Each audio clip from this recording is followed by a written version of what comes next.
میره تیز میکنم بزنم به چش عین الله که عجل آمست لیلا سمر کجا میری لیلا؟ دارم برم شهر دیگه. شهر تنهایی؟ میخوام برم لباس بخرم.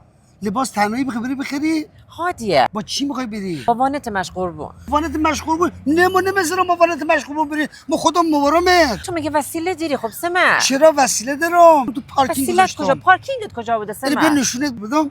تو میگه پارکینگ داری. ها بیا نشونت بدم. این وسیلم. ما با خر میخوام برم شهر سمر. خر نیست، وسیله که حالا حیوان زبون بسته نه بنزین میخه نه هیچی استهلاک نداره. سمر دیگه. خب بابا ما رو ببینه که سوار خر شدم با تو دارم برم که دیگه هیچ دیگه. خیلی هم دلش بخه. این خرمو به هیچ کی سواری نمیده، فقط به تو سواری میده. هیچ کی حق نداره خرمو رو سوار شه. سمر ما با خر نمرم بشه. بری چی نمیری؟ بره که این خر تا هم ما بره هم آبرومو بره. لیلا خودم تنها برم بیا. هیچ کی حق نداره برو سمر. عشق مور تنهایی ببره، ما نمیذارم تو تنها بری.